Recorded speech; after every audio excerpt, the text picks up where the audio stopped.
말씀을 가지고 한번 따라합시다. 목적 있는 삶. 목적 있는 삶. 오늘 그 말씀을 가지고 함께 은혜를 나누고자 합니다. 누군가 도지야 아니 도지야 네 여자친구 보지 말고 누군가 저에게 우리 김태훈 목사님 참 목소리가 좋은 것 같습니다. 그런 얘기를 참 저는 자주 들어요. 그래서 저는 목소리가 좋다라는 말을 굉장히 자주 듣습니다. 제 목소리가 좋은가요? 아니면 매력적인가요? 좋아요. 누가 좋아요? 이렇게 단호하게 얘기를 했는데 제가 이 목소리에 대해서 한번 생각을 한번 해봤어요. 목소리가 좋은 것과 매력적인 것과는 뭔가 좀 차이가 있을 것 같다. 좋은 것과 매력적인 것과는 좀 다르다는 거죠. 제가 남자들한테 인기가 많을까요? 여자들한테 인기가 많을까요? 맞아요. 우선 남자들한테 인기가 많아. 참 아쉬웠어. 학교 다닐 때부터 저는 남자들만 따라다녔어. 심지어 저 선배는 남색을 밝혀요.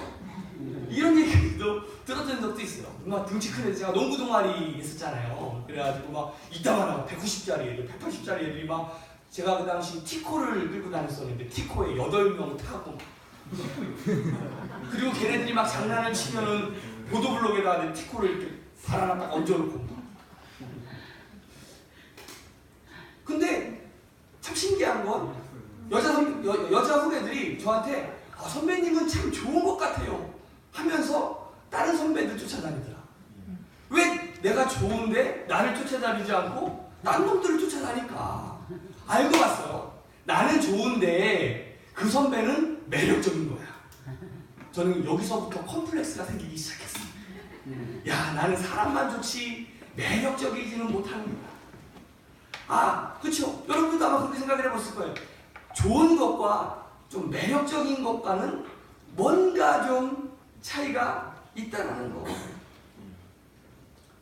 좋다라는 것은요, 선천적으로 좀 타고나는 것 같아요. 뭐 목소리가 부드럽다든지, 뭐 중저음의 목소리를 가졌다라든지. 그러니까 이 목소리 DNA라고 혹시 들어보셨습니까? 아마 여러분들의 형제들이나 아니면 여러분들과 좀 목소리가 좀 비슷한 사람들이 있을 텐데 한 예로 우리 아내가 우리 처형하고 목소리가 어렸을 때부터 똑같았어요.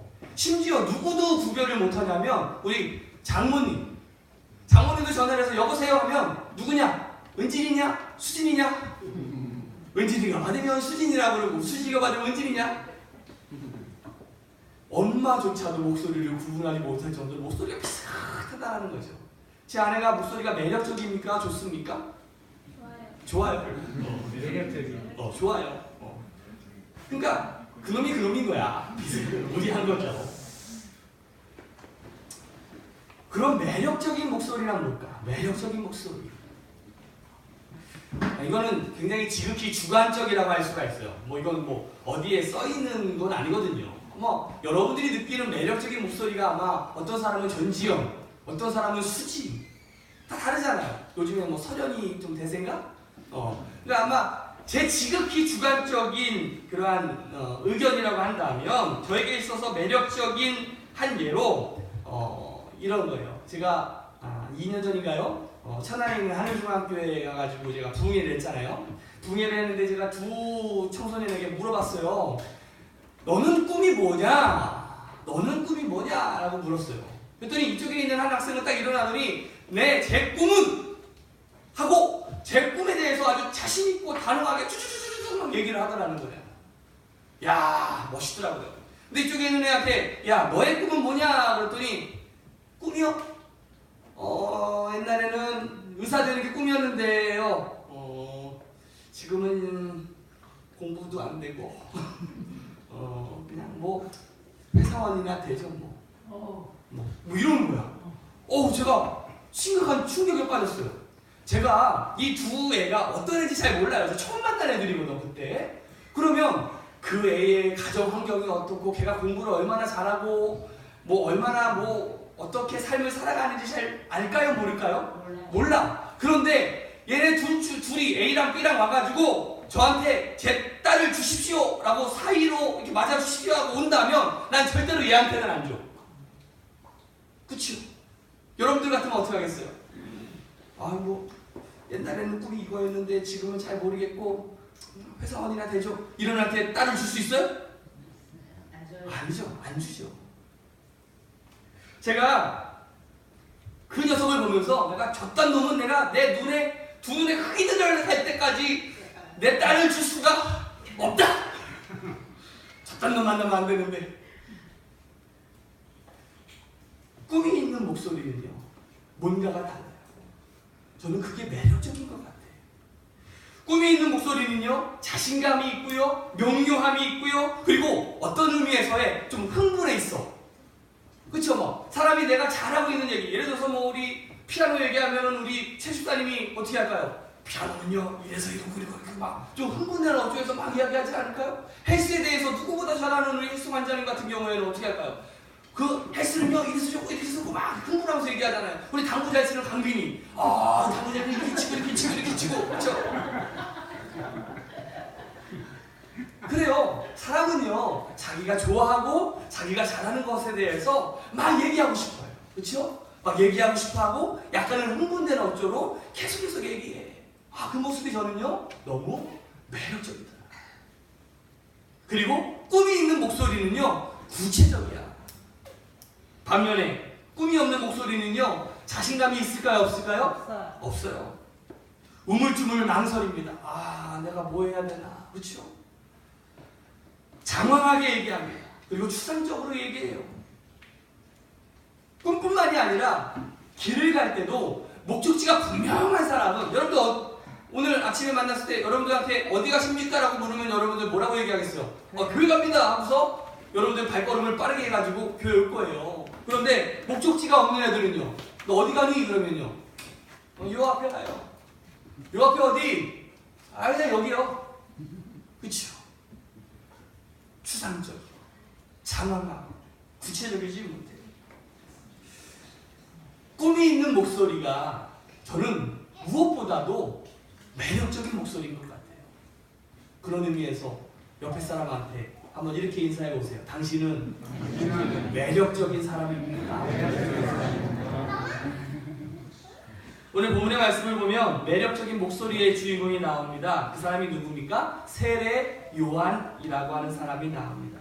세례 요한은요, 주님 앞에 와서 주님의 길을 준비하는 자, 예비하는 사람이었어요. 그게 그 사람의 역할이었고 그 사람의 목적 있는 삶이었다라고 할 수가 있겠죠. 이 세례 요한은요, 그 예수님이 그리스도이십니다, 메시아이십니다, 하나님의 아들이십니다 라는 것들을 선포하고 다녔어요. 바로 세례 요한의 외침은 명료했고요, 구체적이었고요, 확신에 차 있는 목소리였다라는 거죠. 그런 의미에서 저는요, 세례 요한은요 참 매력적인 사람이었던 것 같아요. 세례 요한은요 목적이 제가 분명하다라고 이야기했잖아요. 바로 성육신을 입고 오신 예수님에 대해서 말씀을 전했어요. 그리고 그리스도이신 예수님에 대해서 선포했어요. 그리고 이 땅에 어린 양으로 오신 그 예수님을 보고서 이 땅에 많은 백성들한테 이렇게 얘기하지 않습니까? 회개하라, 천국이 가까이 왔느니라. 저 세상 죄를 짊어지고 가는 누구를 보라? 어린 양을 보라. 바로 이 세례 요한은요 확신에 찬 목소리로, 제 의미로 표현하면 아주 매력적인 목소리로 이 세상을 향해 선포하기 시작했다라는 거죠. 성경은요 그 세례 요한의 목소리를 광야의 외침이라고 표현하고 있어요. 성경에 보니까 광야의 외침이라고 선포하고 있는데, 여러분 생각해 보세요. 광야는 어떤 곳입니까? 광야는 어떤 곳이에요? 광야는 아무것도 보이지 않는, 그리고 아무것도 들리지 않는 깜깜한 곳입니다. 그곳에서, 광야에서는 바로 누구의 음성을 들을 수 있는 곳이에요? 하나님의 음성을 들을 수 있는 곳이 바로 광야예요. 모세도 광야에서 하나님의 음성을 들었잖아요. 아멘. 예수님도 광야에 나가서 기도했잖아요. 성경에 있는 위대한 하나님께 쓰임받았던 인물들은요, 전부 다 광야에서 하나님의 음성을 들었다는 거예요. 하나님은 오늘을 살아가고 있는 우리에게도 똑같이 말씀하십니다. 그런데 문제가 있어요. 오늘을 살고 있는 이 시대는요, 너무 시끄럽다라는 거죠. 너무나 시끄러운 세상에서 우리가 살고 있어요. 거기에서 하나님의 음성을 듣기가 쉬울까요? 어려울까요? 어려워요.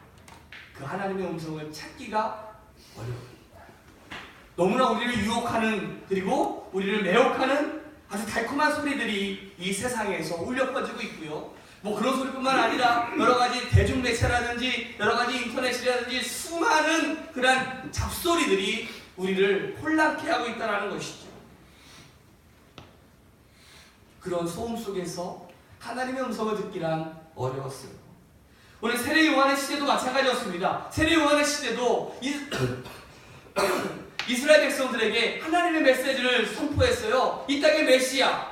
여러분들, 이스라엘 백성들이 로마의 지배를 당하면서 메시아를 기대하고 있었을까요? 기대하지 않고 있었을까요?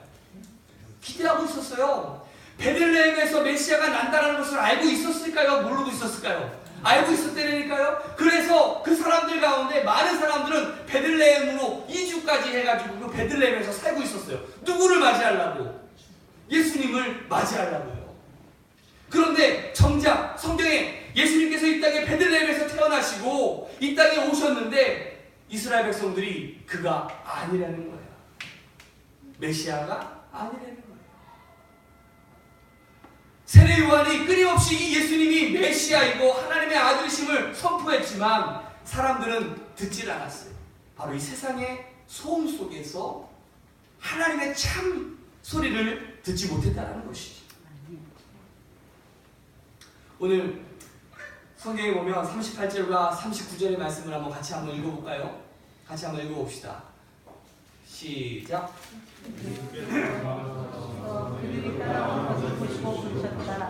너희는 무엇을 찾고 있느냐? 그는 랍비님 어디에 보고 계십니까? 말하였다. 랍비는 선생님이라는 말이다. 예수께서 그들에게 대답하셨다. 와서 봐라. 그들이 따라가서 예수님 보고 계시는 것을 보고 그날을 광야에 지냈다. 때는 오후 4시 중이었다. 아멘. 여기에 제가 황금색으로 표시한 건 바로 예수님의 말씀이고, 또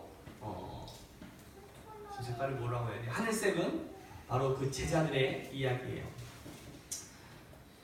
저 세상 죄를 지고 가는 어린 양을 보라라는 세례 요한의 외침을 듣고서 세례 요한의 두 제자가 그 예수님을 향해 따라갑니다.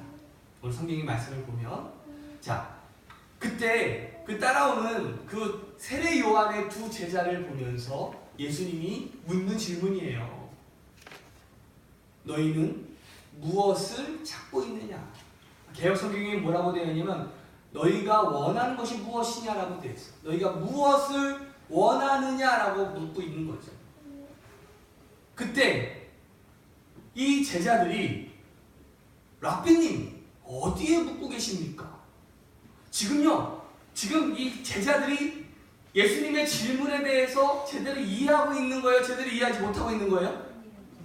지금 동문서답하고 있는 거잖아요. 그렇죠? 지금 질문과 대답이 조금 그 매치가 안 되는, 어떻게 보면 선문답과 같은 그러한 질문과 대답을 하고 있는데, 그때 이 39절에 보니까 또 예수님께서 이렇게 얘기합니다. 와 보라. 그들이 따라가서 예수께서 묵고 계시는 곳을 보고 그와 함께 어떻게 했다? 지냈다. 저는 이 38절과 39절의 말씀을 보면서 가슴을 뻥하니 맞는, 아니 머리를 띵 한번 때리는 그러한 충격을 한번 경험하게 됐어요. 그 이유가 뭐냐면, 여러분 한번 잘 들어보세요.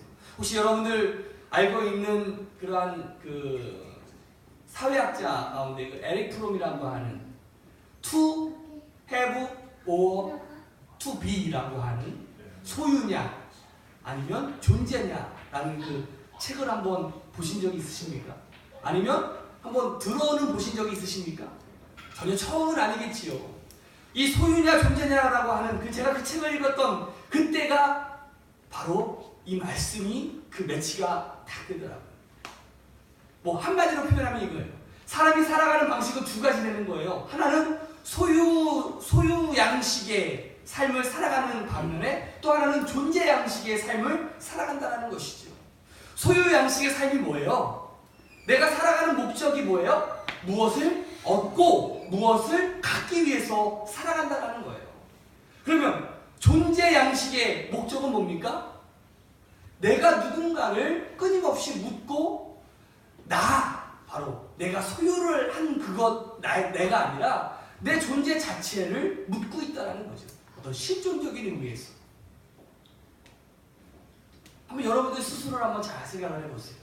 오늘 다시 한번 성경 말씀해 보면 예수님께서 그 제자들에게 묻습니다. 너희가 원하는 것이 무엇이냐? 이거는요 세상적인 질문이에요. 아마 여러분들도 이 교회에 왔을 때 아마 예수님을 향한 그 첫걸음이 무엇을 얻기 위해 이 자리에 왔는지도 몰라요. 하나님, 내가 하나님께 기도할 때 우리 가정이 잘 되게 해주세요. 우리 남편이 성공하게 해주세요. 하나님, 내가 하는 사업이 잘 되게 해주세요. 내 자녀들 아주 좋은 대학 가가지고 잘 살게 해주세요. 그런 소유적인 목적을 가지고 이 자리에 왔는지도 몰라요. 그러나 하나님은요 우리에게 그렇게 묻고 있지 않아요. 와보라, 나와 함께하자. 이 제자들은 그것을 분명히 알았어요. 왜? 누구의 제자였기 때문에? 세례 요한의 제자였기 때문에. 이 세상의 질문은 어떤 소유를 위해서 살아가게 됩니다. 그러나 이들은 예수님과 함께 살아가는 게 목적이었어요. 그게 뭡니까? 구원이잖아요. 그게 바로 그리스도인 아니겠습니까? 예수님과 함께 동행하면서 살아가는 것. 예수님이 나에게 어떤 축복을 주시고 로또 복권 알려주시고 어떤 장수의 어떤 복을 주셔서가 아니라 그냥 예수님을 따라가는 삶, 그게 그리스도인인 거예요. 그 삶이 때로는 평지도 있을 수도 있고요, 내리막길도 있을 수도 있어요.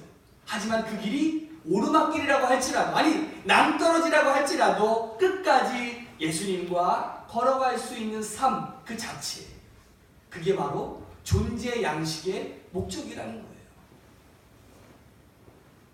오늘 예수님의 질문을 여러분들 가슴에 한번 새겨보세요. 너희가 무엇을 원하느냐?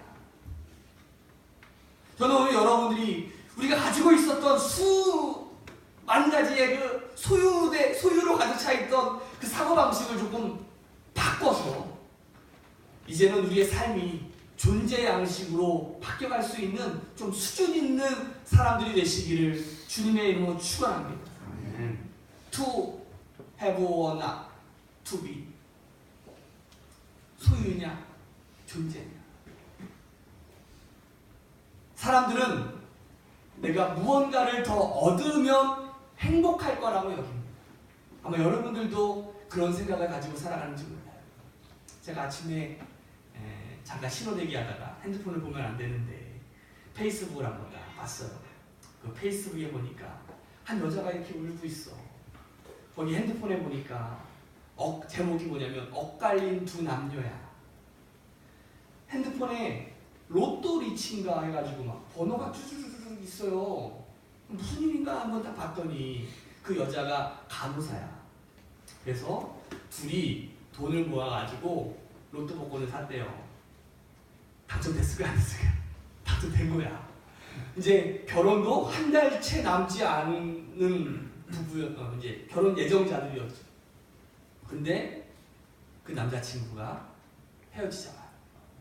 로또 복권 당첨됐는데 같이 주고 샀는데 그러면 어떻게 해야 돼요? 치사하게 혼자 다 갖는 게 아니라 절반 딱 나눠서 줘야지. 그래 안 그래요? 근데 자기가 산 거라고 자기 거라고 웃기면서 이 여자를 하는 거예요. 제가 그런 생각을 해봤어요. 로또 복권 때문에 나를 버릴 남자라면 일찌감치 버리자.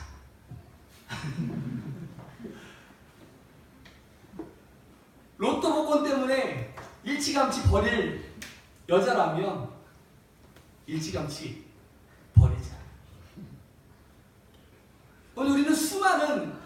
그냥 소유된 삶 속에서 살아갑니다. 무엇을 자꾸 얻으려고 하고 가지려고 하고.